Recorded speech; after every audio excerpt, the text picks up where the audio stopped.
dice el pastor Francisco Méndez, con este seminario de profecías, ojalá que no se empachen. Así decimos en México, cuando hay demasiada comida, se empachan. Hay seminarios donde la gente sale y dice: Dios mío santo, ¿verdad? Voy a tener que usar todavía los próximos meses en asimilar todo lo que estamos recibiendo. Y de eso se trata precisamente, ¿verdad? De poder recibir la palabra y masticar lo que podamos asimilar en nuestra alma, y más adelante pues podemos darnos cuenta que muchas cosas que no entendemos ahora las vamos a entender después. Bueno, en esta cuarta conferencia el tema que vamos a desarrollar está titulado El último falso profeta. Abran sus Biblias en el libro de Apocalipsis, capítulo 13 del libro del Apocalipsis. Y antes de leer el versículo 11 en adelante, Apocalipsis 13, el 11 en adelante, quiero recordarles a todos ustedes que el espíritu más poderoso que hay en el mundo no es el de la brujería, no es el del ocultismo, no es el de la magia. El espíritu más fuerte que ha operado desde el principio de la humanidad hasta que Cristo regrese, y este espíritu es el que se va a manifestar finalmente, es el espíritu religioso. Desde el principio de la humanidad nos damos cuenta que fue el espíritu religioso el que se encontró detrás del primer asesinato de la historia, cuando Caín le quitó la vida a su hermano Abel. Dios les había dicho ya a Adán y Eva desde que los vistió en el huerto del Edén, Génesis capítulo 3, que tenían que acercarse a Él a través del derramamiento de sangre, porque dice Hebreos 9 que sin derramamiento de sangre no hay remisión de pecados. Entonces vemos que cuando estos dos hermanos se acercan a Dios, cuando la primera vez que Dios les pide la ofrenda, Caín se acerca con lo mejor del campo, con un fruto del campo, con un fruto de su esfuerzo. Y Abel se acerca a Dios matando un animal, que era lo que se requería. Entonces Dios le dice a Caín: no acepto tu ofrenda, y recibe la ofrenda de Abel. ¿Por qué Dios rechaza la ofrenda de Caín? Simplemente porque Caín se estaba acercando a Dios a su propia libertad, a su propio albedrío, sin que él respetara lo que Dios había establecido, que había acercarse a él. Podemos decir de una forma muy clara que el origen de las religiones se encuentra en Caín. ¿Qué cosas son las religiones? Bueno, desde Caín hasta nuestros días, todos los seres humanos traemos la eternidad en el corazón. Eclesiastés 3, versículo 11. O sea, fuimos creados a la imagen y semejanza de Dios. Y de alguna manera, todos los tribus, civilizaciones, aztecas, los egipcios, enterraban a sus muertos con comida, porque algo les decía que lo iban a necesitar. Siempre las religiones han existido. Como decía el psicólogo Sigmund Freud, vienés, el hombre es incorregiblemente religioso. Nunca ha existido ninguna tribu, ninguna religión, ninguna civilización que no haya tratado de alguna forma adorar al sol, la luna, y si no, agarran una piedra y la levantan y le dan forma de un hombre, o madera y forman un ídolo, o yeso, o cemento. Pero el hombre se ve impelido siempre a través de la historia de adorar a algo o a alguien. Y cuando Cristo viene al mundo, en Juan 4, cuando se enfrenta con la mujer samaritana, encontramos este espíritu, donde Cristo claramente, de una forma que parece imperceptible, pero que contiene una profundidad inmensa teológicamente, la mujer samaritana era una mujer con 5 maridos la chulis. Era una mujer que no podía recoger el agua antes de las 12 del día, porque antes de las 12 del día las mujeres que no eran adúlteras y que no eran prostitutas recogían el agua. Pero ella, cuando Cristo se encuentra con ella a las 12 del día, dice la Biblia en Juan 4, y le era necesario a Jesús ir a Samaria. O sea, Dios el Padre le arregló una cita a Dios su Hijo para encontrarse a cierta hora donde el Padre sabía que esta mujer iba a estar y su Hijo la pudiera encontrar. Era una cita hecha ya desde antes en la agenda de Jesucristo. Ya estaba esta senda agendada por el Padre para que este encuentro se llevara a cabo.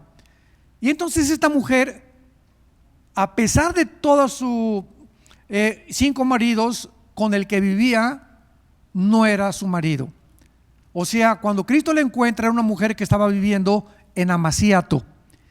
Y Cristo le dice: 5 maridos has tenido y con el que vives ahorita no es tu marido.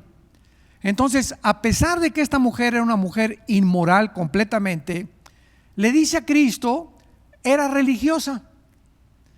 Eso es increíble, ¿verdad? O sea, a pesar de que era tan inmoral, era religiosa. Y le dice a Cristo: nuestros padres nos enseñaron a adorar en ese templo, y ustedes los judíos dicen que es en Jerusalén. En otras palabras, vivimos en un mundo donde actualmente se pregunta: ¿cuál de todas las religiones es la verdadera? Unos dicen que los mormones, otros que los sabáticos, otros que los evangélicos, otros que los católicos, otros que los sabatistas.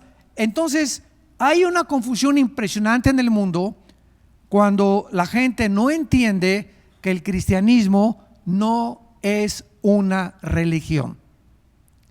Y entonces Cristo acaba con toda esta controversia cuando le dije a la mujer samaritana: mira, mujer, ni en ese monte ni en Jerusalén se adora al Padre.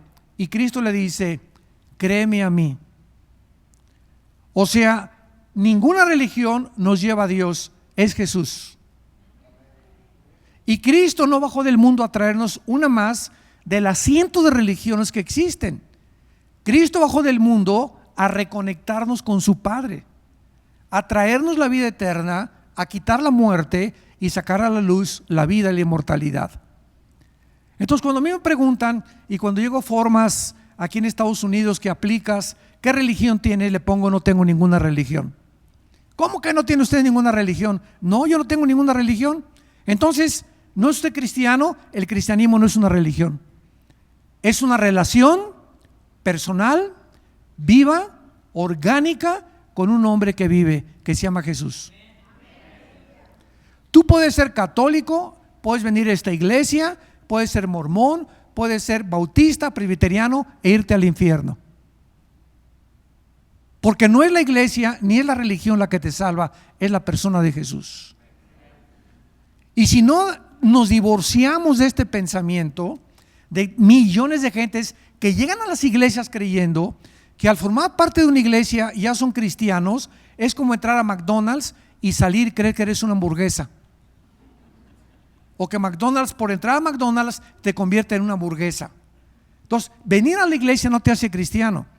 Pertenecer a una religión no te hace cristiano. Nos hace cristiano cuando personal e individualmente nos encontramos con Jesús. Esto es muy importante porque este espíritu religioso fue el que mató a Cristo. Cuando Jesucristo fue entregado por los líderes, ¿quiénes fueron los líderes religiosos? Los que más se opusieron a Jesús. No fueron los comunistas, ni los celotes, ni los que querían matar a Cristo, eran los religiosos. Los más grandes religiosos de la época de Jesús. Y cuando se encontraron con Pilato, se encontró el poder religioso y el poder político. Entonces vemos que el poder religioso, representado por los fariseos, le dice a Pilato: ahí está este hombre. Pilato se dio cuenta que Cristo era inocente, y entonces el poder religioso fue más poderoso que el poder político, y gritaron: crucifícale.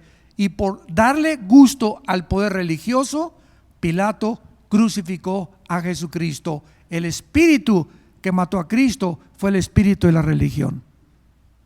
Esto es asombroso.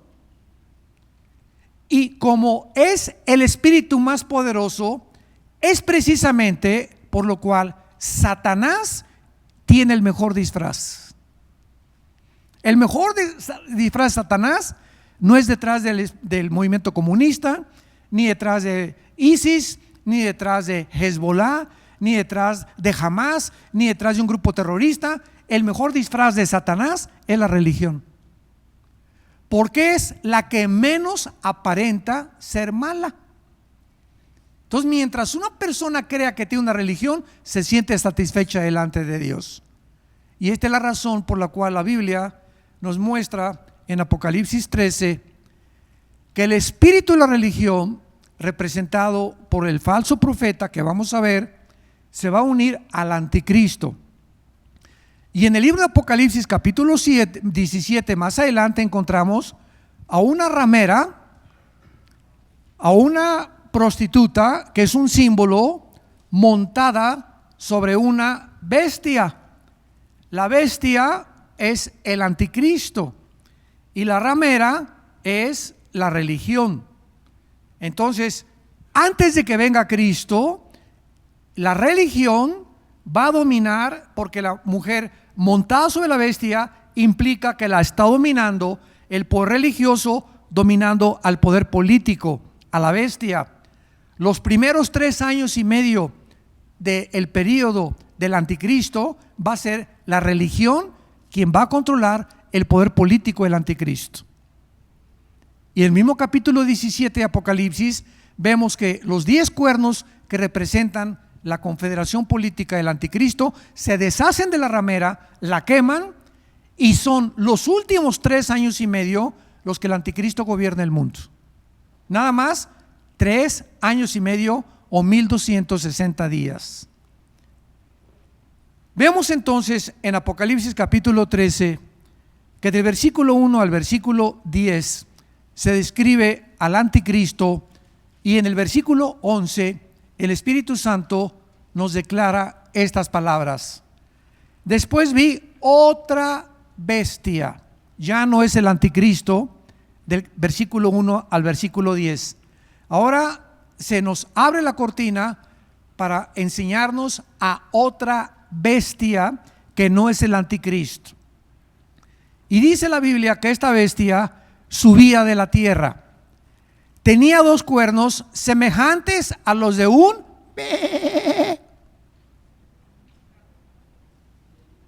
o sea, esta es una bestia, es un depredador, es alguien cruel, es alguien sanguinario, es un pederasta, es un violador, es una persona que no podía tener ningún título que le pudiéramos adjudicar, peor que el Espíritu Santo le tuvo que poner bestia. No es un leopardo, no es un oso, no es un tigre, no es un oso, simplemente es una bestia. Y esta palabra implica algo cruel, sanguinario, depredador. Pero esta bestia tiene apariencia de que no hace nada. Porque Satanás, según de Corintios 11, se disfraza como ángel de luz. Tiene la apariencia de un hombre santo. Tiene la apariencia de un hombre bueno, con cuernos, con cara de cordero, cuernos de cordero, pero habla como dragón.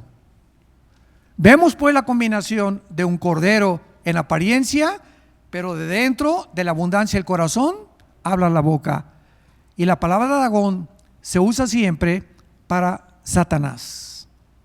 Entonces, se va a levantar en el mundo un hombre religioso en los tiempos del anticristo, que va a unir a todas las religiones. Y sabemos que este espíritu religioso va a tener su centro en el Vaticano. No hay ninguna duda por ningún teólogo en el mundo de que Apocalipsis 17 se refiere a Roma. y no nos da tiempo de ver todo esto para demostrarlo, pero vamos a ver que va a ser uno de los papas, y esto lo podemos decir abiertamente y con dogmatismo total. Un papa va a ser el último líder religioso del mundo. Y a través de los últimos 20 siglos, ¿quiénes han gobernado Europa? ¿Quién gobernó Europa durante 18 siglos? Los papas. Los papas ponían al rey de Francia, al rey de Holanda, al rey de España, al rey de Inglaterra. No hacía en 18 siglos el poder político nada si el Vaticano no lo autorizaba. Entonces, el Imperio Romano, que termina en el año 320, cuando Constantino, que fue el último emperador, es derrotado y absorbe el cristianismo. El Imperio Romano, decimos en México, es la misma gata, pero revolcada. El Imperio Romano ya no, desde el año 300 hasta nuestros días, ya tiene otra cara. Ya no es el poder político, sino que se vuelve un poder religioso, pero político.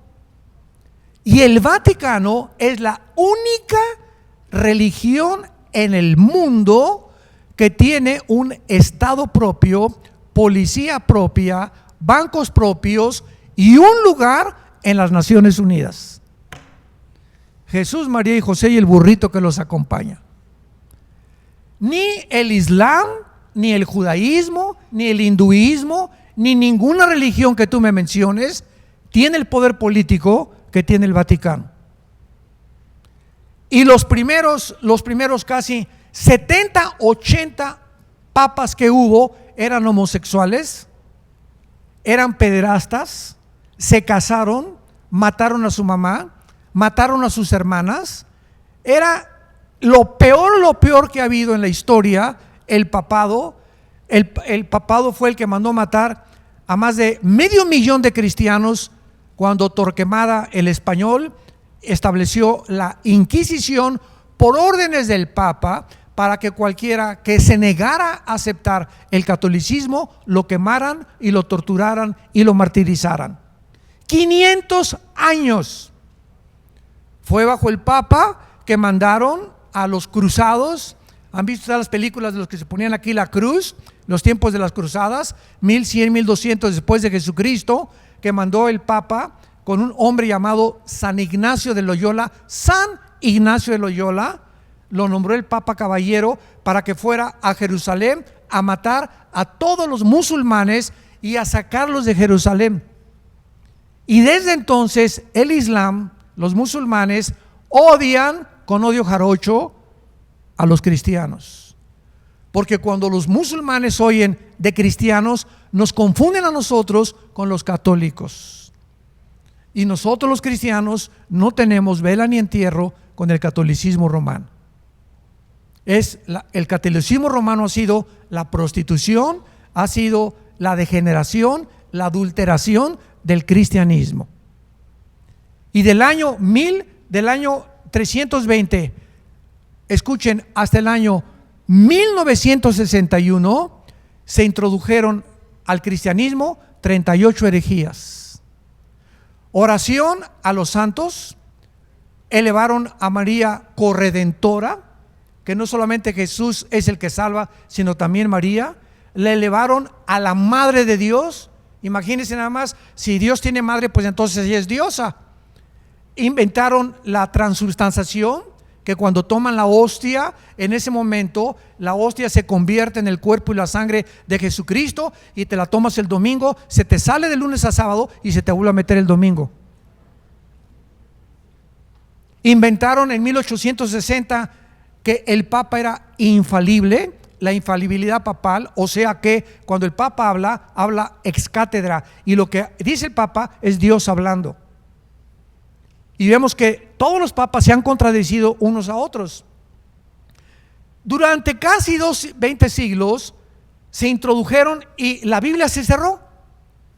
Y hasta 1961, uno de los mejores papas que ha habido, Juan XXIII, un gordito simpático, Él, quién sabe cómo le cayó una Biblia en sus manos. Y entonces Juan 23 comenzó a leer la Biblia y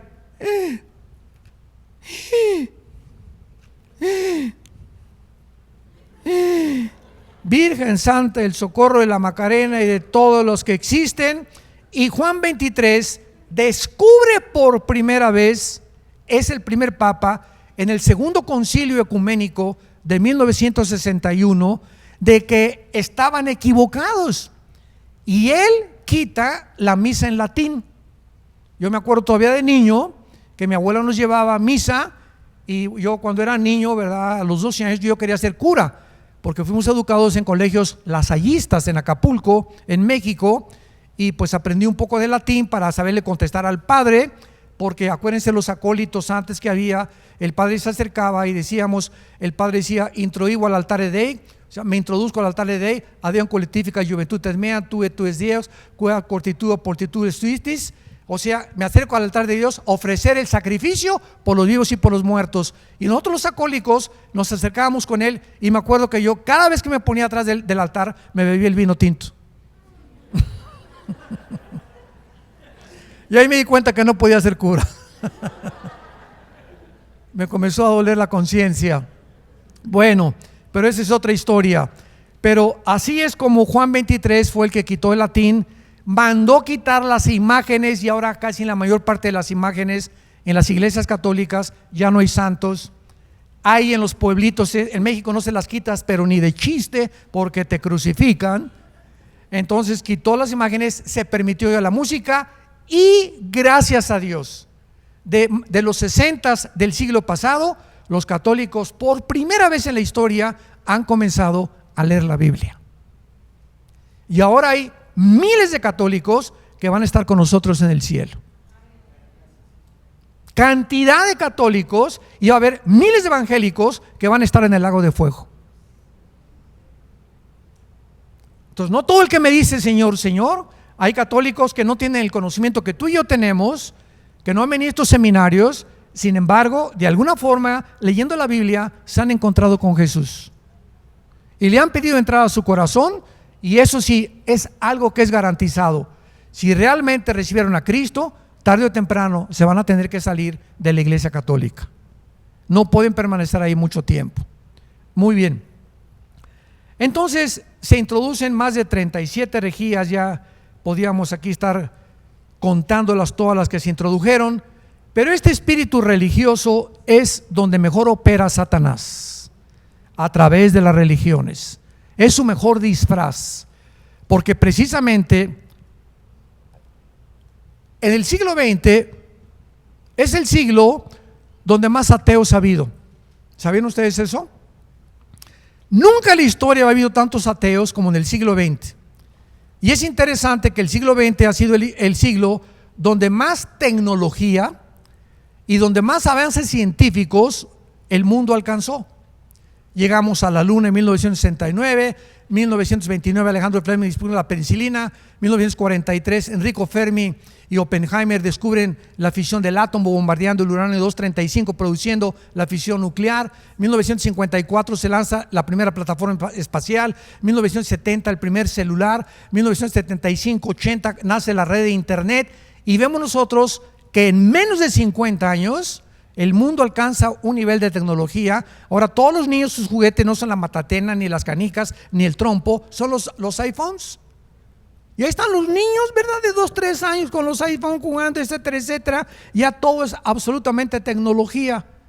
Y esta tecnología hizo que el hombre se ensoberbeciera y produjo a los ateos, como Carlos Marx fue ateo, que fue antes del siglo XX, Friedrich Nietzsche, Bertrand Russell, Jean-Paul Sartre, Richard Dawkins, Christopher Hitchens, Sam Harris. Y es una lista de ateos impresionantes que se comenzaron a oponer al cristianismo y a decir que si tú eras cristiano no tenías capacidad intelectual, porque ser ateo era ser inteligente. Y cuando tú vuelvas a oír eso de algún maestro en tu escuela, ustedes que van a la universidad y sean jóvenes aquí, nada más recuérdales a los maestros que antes del siglo XX todos los más grandes científicos fueron cristianos. Blaise Pascal, Isaac Newton, Luis Pasteur, el mismo Alberto Einstein dijo: Dios no juega a los dados con el universo. Entonces, ¿de dónde sacan esa tontería, verdad? De que, a ver, ¿qué científico se puede igualar a Blaise Pascal, físico matemático francés, o a Isaac Newton? Ninguno. Pero vemos nosotros de qué forma se ha ensoberbecido el mundo, y ahora nos damos cuenta en la Biblia que se acerca el tiempo que se va a levantar este líder religioso, y existe este movimiento ya en el mundo, y se llama el movimiento ecuménico, el ecumenismo. Quiero decirles lo siguiente: el año pasado, nosotros vivimos en la ciudad de Dallas, Texas. Viajamos 2 veces al mes casi a México, ahí tenemos las oficinas y todo, ahí grabamos los programas de televisión. Y en Texas, el Papa Francisco mandó a Texas, no sé si aquí a Colorado, ellos le llaman delegados apostólicos, y mandó un delegado apostólico a Texas. Estuvo en Fort Worth, estuvo en Amarillo, Texas, estuvo en Oklahoma, y juntaron a pastores. Venía en representación de Francisco y pasaron un video grandísimo donde a los pastores les dieron un desayuno, los atendieron de maravilla, y donde el Papa Francisco habla pidiéndonos a los pastores que regresemos al rebaño.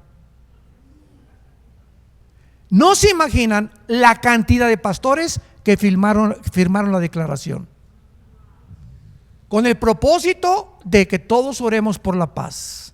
Se disfrazó con ese disfraz y con la carita que tiene de borreguito a medio morir. Francisco, hermanitos, ¿verdad? Él es argentino, etcétera, etcétera.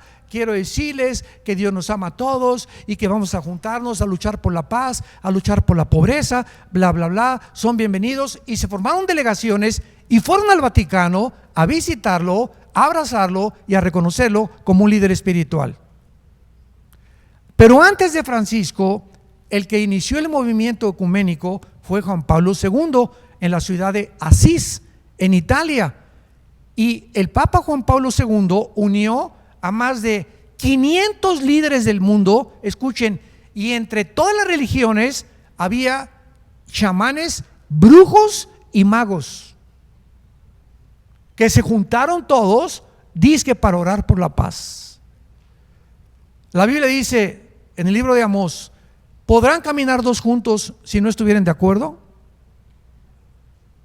¿Podemos realmente unirnos a todas las religiones bajo la bandera Peace and Love, para que todos seamos uno como Él es uno? Espérame tantito, somos uno por la verdad. Y si lo que tú predicas es un evangelio que no es el evangelio de la gracia de Dios, tú no puedes llamarte mi hermano. Y yo me acuerdo finalmente, para entrar aquí rápidamente a estudiar el falso profeta, todo esto les va a servir a ustedes como un antecedente para que sepan en dónde nos encontramos. Hace algunos años teníamos nosotros desayunos en un hotel en México, en Marisabel Sheraton, y prediqué una conferencia titulada El aborto y la Biblia. Entonces, como a las 3 semanas, me llegó una carta del arzobispo de Washington.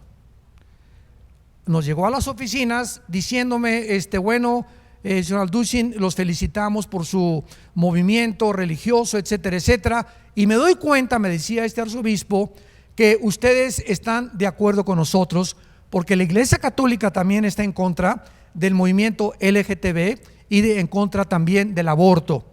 Y me pedía que si podíamos unirnos con el arzobispo de México en aquel tiempo, el mero cura de la villa donde te bautizaron, la Villa de México, y que pudiéramos unirnos para luchar juntos. Y yo le contesté en esa carta: le doy las gracias, señor arzobispo, por la invitación, y le doy gracias porque efectivamente estamos en el mismo sentido de que estamos tanto católicos como cristianos contra el aborto y contra toda la degeneración sexual, pero ustedes predican un evangelio diferente al que predicó Jesucristo. Y la Biblia de ustedes, la Biblia católica, contiene 12 libros que se llaman apócrifos. La palabra apócrifo significa de origen desconocido, que está lleno de contradicciones, está lleno de cosas que van contra la profecía bíblica y contra la palabra de Dios. Entonces jamás le volví a hacer caso, porque es imposible que podamos nosotros predicar con una persona que él dice que la salvación es a través de Roma y que sin el Papa no hay salvación. Es un evangelio, Gálatas 1 del 8 al 12, que no es el evangelio de Jesucristo. Este último falso profeta que se va a levantar, dice la Biblia que tiene la apariencia de un cordero, pero por dentro es un diablo. Y quiero decirles algo: la maldad en el siglo XXI tiene otra cara. ¿Qué quiero decir? Antes los que eran malos tenían caras así de malos, feos, Al Capone, Chijón, ¿verdad? Y con los ojos se le ve la maldad.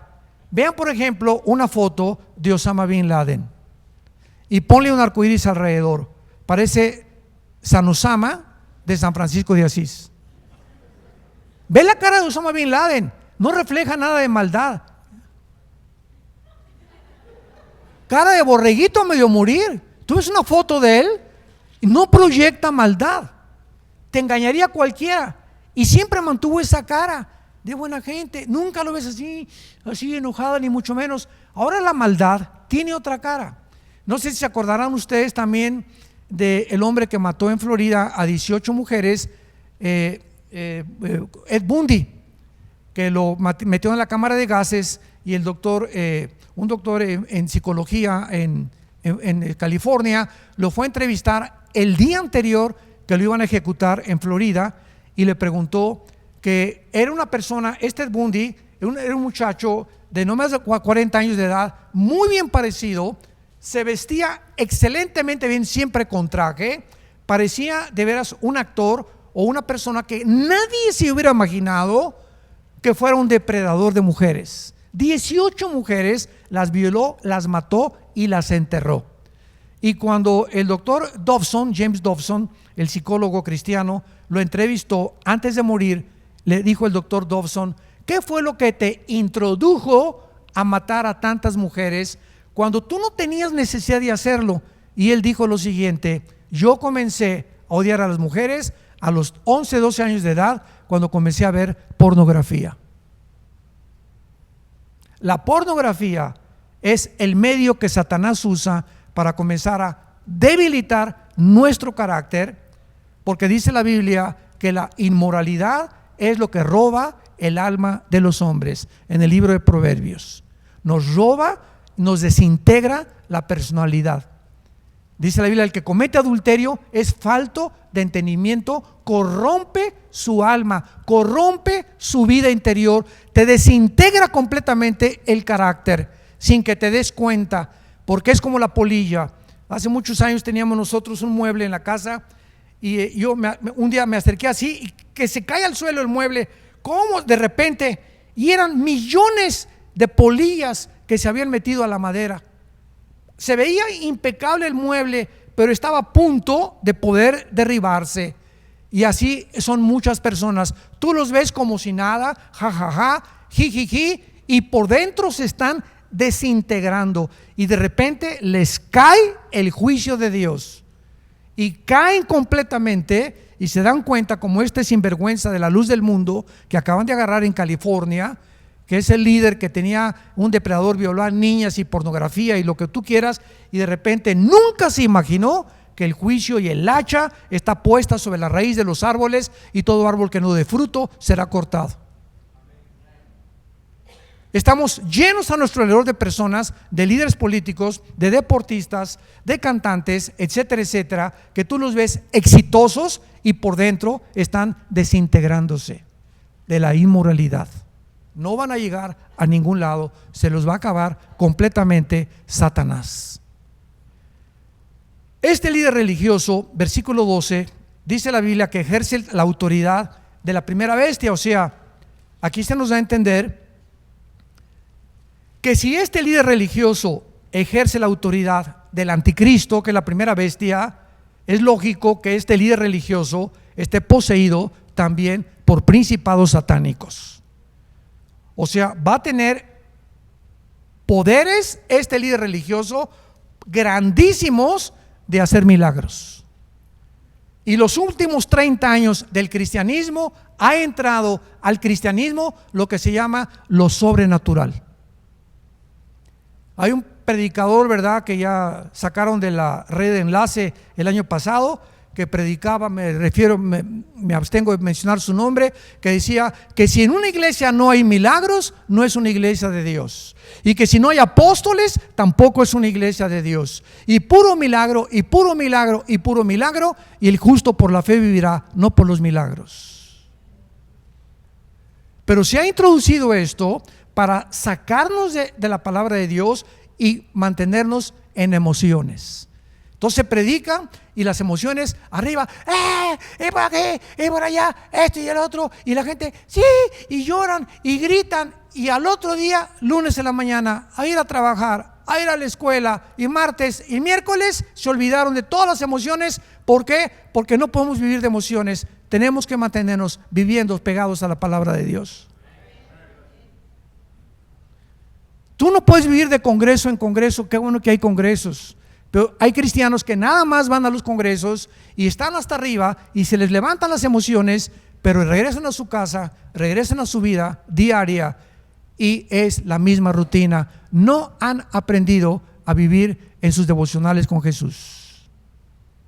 Y eso es lo que nos sostiene la palabra de Dios, no las señales ni los milagros.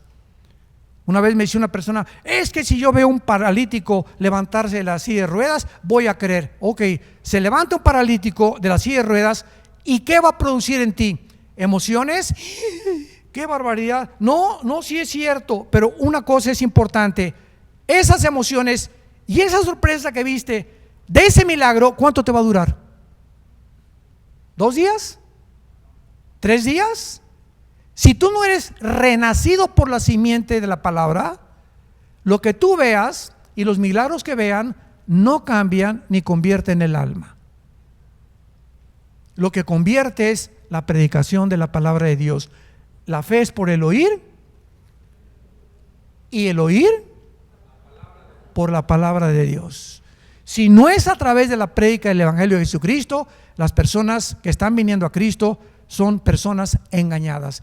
Y las iglesias están llenas en el mundo, llenas de cristianos que se dicen cristianos y jamás se han arrepentido de sus pecados. Es más, ni siquiera se les ha predicado qué es el arrepentimiento, porque ahora se enseña que no hay necesidad de arrepentirse. Virgen de todos los santos.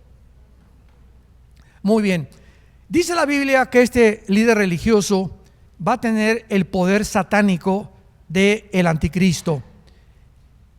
Y hace que la tierra y los moradores de la tierra adoren a la primera bestia cuya herida mortal fue sanada. Vemos nosotros que este es el espíritu religioso que mueve al ser humano a adorar a algo que no sea Dios. Y en eso se caracterizan las religiones.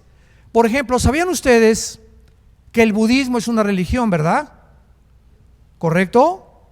¿Pero sabían que el budismo es ateo? ¿Cómo? ¿Hay una religión que es atea? Pues que no todo lo que es Dios se considera religioso. No, la misma ideología comunista, ahora el comunismo se considera una religión. Vean ustedes el desconocimiento tan grande que existe en la gente de lo que es una religión y lo que es una ideología. Es un sincretismo y una mezcla de arroz con frijoles y con carne de puerco y con tlayudas y con pozole poblano. Es impresionante lo que está pasando en el mundo, y los programas de televisión dicen esto y aquello y la gente escucha y nadie sabe realmente qué es la verdad, entre tantas mentiras que la gente está escuchando todos los días a través de los medios de comunicación. Y esta es la razón por la cual el budismo se encuentra dentro de las religiones. Vayamos rápidamente, antes de regresar a Apocalipsis, a Hechos capítulo 17, y veamos este fenómeno de las religiones. Y estoy seguro también que a muchos de ustedes en este momento están sorprendidos, y les va a sorprender todavía más lo que vamos a seguir hablando. Decía mi abuelita: ay, nanita.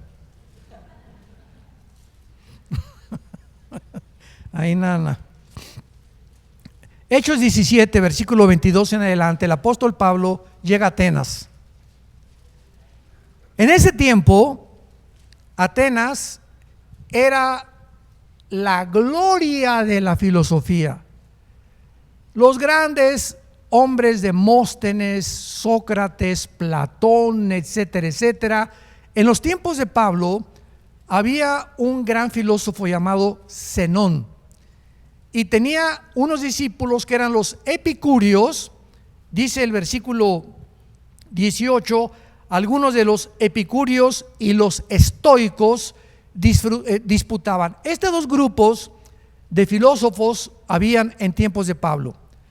Los epicúreos decían que lo único que era y prevaleciera la verdad, y los otros el placer, discípulos de Zenón. Entonces hicieron un montículo los filósofos en Atenas, y a ellos les encantaba, se dedicaban todo el día a estar pensando en alguna idea diferente, a ver quién tenía ideas diferentes. Es lo que es la palabra filosofía: el amor, filos, sofos, filos, amor, sofos, sabiduría. ¿Quién es un filósofo? Alguien que ama sus pensamientos. Entonces todos los seres humanos somos filósofos, porque si tú amas las películas, eres filósofo del cine, eres un cinéfilo. Si tú amas la inmoralidad y tienes relaciones con tu novia y fornicas con tu novia, esos son tus pensamientos. Tú amas esos pensamientos. Todo lo que tú ames en tu mente te hace filósofo. Amas lo que tú tienes y lo que has oído, o las ideas que te han enseñado en la escuela, en tu familia o en la universidad, o tus amigos o tu compadre, etcétera, etcétera. Entonces ahí estaban todos los filósofos llenos de ideas. Invitaban a la gente a que pasara y a ver, cuéntanos tú qué piensas del mundo, cuál es tu perspectiva de los dioses, o si hay dioses, si no hay dioses, del universo. Y entonces dice la Biblia en el versículo 22, Pablo, que lo invitan, iba pasando por Atenas, lo invitan, y puesto en pie en medio del areópago, dijo lo siguiente. Escuchen con mucha atención lo que Pablo les dice a estos filósofos de Atenas: varones atenienses, en todo observo que son muy ¿qué? No les dijo pensadores, no les dijo filósofos, no les dijo grandes hombres de letras, les llamó religiosos. A los que les interese, apunten la palabra que se tradujo religiosos aquí, y es la palabra hebrea, griega, deisi, daimon, esteros. Deisi, daimon, esteros, que significa amor a los demonios. La palabra demonio viene de la palabra daimon. Deisi, daimon, esteros. ¿Quién es una persona religiosa? Sin que esa persona lo sepa, es una persona que está adorando, creyendo que a un Dios, y realmente está adorando ídolos, demonios que se encuentran detrás de los ídolos. En todo observo ustedes que son muy religiosos, porque pasando y mirando vuestros santuarios, hallé un altar en el cual estaba otra inscripción: al Dios no conocido, al que ustedes adoran sin conocerle, es a quien yo les anuncio. Los atenienses levantaron un monumento grandísimo y le pusieron al Dios desconocido. Los atenienses hace 2000 años representaban toda la historia de los seres humanos. Toda la historia de los seres humanos y todas las religiones son movimientos que no saben a quién están adorando. Y fue lo que le dijo Cristo a la mujer samaritana: ustedes adoran lo que no saben. Mi Padre es espíritu, y los que le adoran en espíritu y en verdad. Cristo baja al mundo a revelarnos a quién debemos adorar. ¿Quién debe ser el objeto de tu adoración?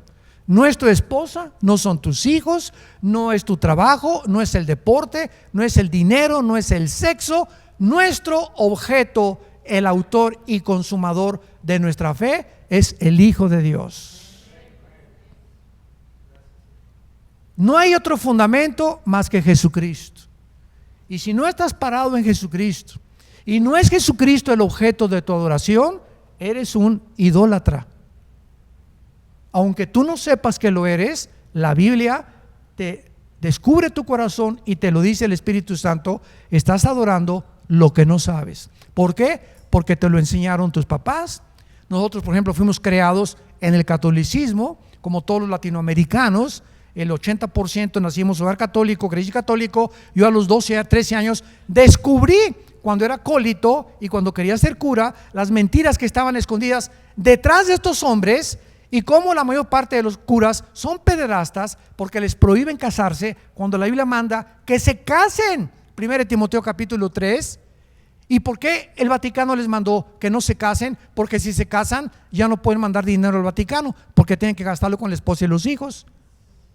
Ándele. De todo hay un objetivo satánico. Si son bien inteligentes, no les conviene que estén casados y que hagan una casa y que tengan una familia. ¿Por qué? Porque no dejan de mandar dinero al Vaticano. Entonces tienen que mantener solteritos y por eso andan arañando las paredes. Regresamos a Apocalipsis y terminamos. Y dice la Biblia que este líder, último profeta, gracias a Dios que ya no va a haber más después de que Cristo regrese, hará señales, versículo 13, de tal manera que hace descender fuego del cielo a la tierra delante de los hombres. O sea, para que este hombre haga su aparición en el mundo en estos próximos meses o años, no sabemos, Satanás tiene que preparar la entrada del anticristo, así como Juan el Bautista preparó la entrada de Jesucristo. Antes de que Jesucristo surgiera en el escenario mundial, Dios mandó a Juan el Bautista, que era primo hermano de Jesucristo, porque la mamá de Juan el Bautista era hermana de la Virgen María, Isabel. Entonces Juan el Bautista prepara el camino, y cuando aparece Jesucristo, ya el mundo comenzaba ahí en el Medio Oriente a oír la palabra de Dios, después de 400 años que se cerró la palabra de Dios desde Malaquías, que fue el último libro del Antiguo Testamento. El anticristo va a hacer lo mismo. Antes de que el anticristo surja, Satanás va a mandar a un falso profeta a que le prepare el camino al anticristo, y va a ser el falso profeta el que va a hacer que la gente adore al anticristo. ¿Cómo? A través de los milagros, y la gente va a creer que por los milagros él es el Mesías que estaban esperando. Ahora ven lo que dice el versículo 14: engaña a los moradores de la tierra con las señales que se le ha permitido hacer en la presencia de la bestia, o sea, del anticristo, mandando a los moradores de la tierra que le hagan imagen. Ahí está otra vez el espíritu religioso obligando, coercionando a los seres humanos para que adoren a los demonios, para que adoren al anticristo, que es ni más ni menos que Satanás. Ahora, ¿saben ustedes que el anticristo va a mandar a marcar a la gente? ¿Sabían? Pues sabían mal, porque no es el anticristo el que va a mandar marcar a la gente, va a ser el falso profeta. Ah, ya ven que no leen la Biblia. Los agarré pero fresquecitos. Dice el versículo 15: y se le permitió infundir aliento a la imagen de la bestia. Está hablando el falso profeta, para que la imagen hablara e hiciera matar a todo el que no lo adorara. Y hacía que a todos, pequeños y grandes, ricos, pobres, libres y esclavos, se les pusiera una marca en la mano derecha o en la frente. El que está mandando marcar a la gente es el poder religioso. El poder que controló Europa 18 siglos volverá a controlar el mundo antes que Cristo regrese. Y que ninguno pudiera comprar ni vender sin el que tuviera la marca de la bestia o el número de su nombre. Aquí hay sabiduría. El que tiene entendimiento cuenta el número de la bestia, porque es número de hombre y su número es 666. El 666. Quiero terminar. ¿Saben ustedes que la Biblia tiene una relación con los números? ¿Por qué Dios escogió que la Biblia fuera escrita en hebreo? muy poco arameo en el libro de Daniel y todo el Nuevo Testamento en el griego, porque tanto el hebreo como el griego son los dos únicos lenguajes que cada palabra tienen un símbolo numérico. Se llama gematría, si lo quieres apuntar, no la cabala, eso es del diablo. Gematría. Por ejemplo, ¿se acuerdan ustedes que la B en el griego es el 5? ¿Se acuerdan? La B con un 1, el 6. La B con 2, 7. La B con 3, 8. El 10, una X. El 1 y la X, el 9. 2X, el 20. 3X, el 30. L, 50. Y así nos seguimos. Tienen un número que equivale a una letra. Lo mismo el hebreo. Entonces la Biblia le asigna el 1 es el número de la unidad. El 2 en la Biblia es el número que representa el testimonio, los testigos. En boca de 2 o 3 testigos se contará toda evidencia. El 3 es el número de la Trinidad. El 5 es el número de la gracia. El 6 es el número de nosotros. Es el número del hombre, porque en el 6º día fuimos creados nosotros. El 7 es el número de la perfección, el 12 el de la prueba, y así podemos seguir.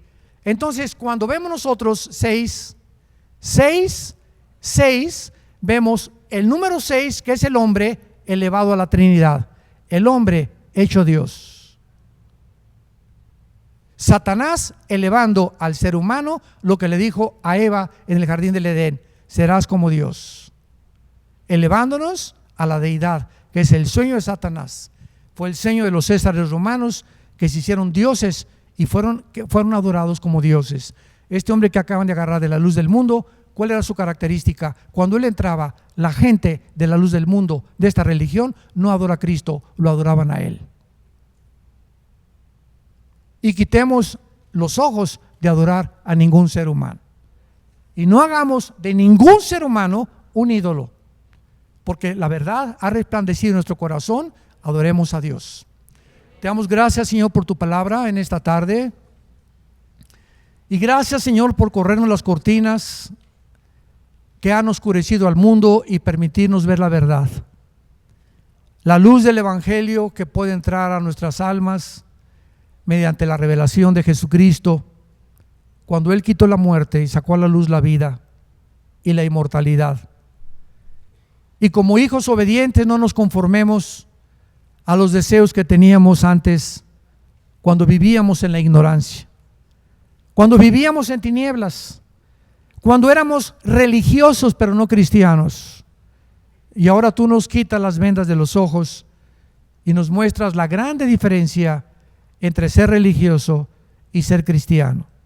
Gracias, Jesús, porque ahora sabemos que nuestra adoración es a ti, a tu Padre, en espíritu y en verdad, para que podamos mantener este espíritu hasta la venida de Cristo y ser guardados del engaño que viene en las vendas que el mundo entero tiene. Oramos en tu nombre precioso, Señor Jesús. Amén.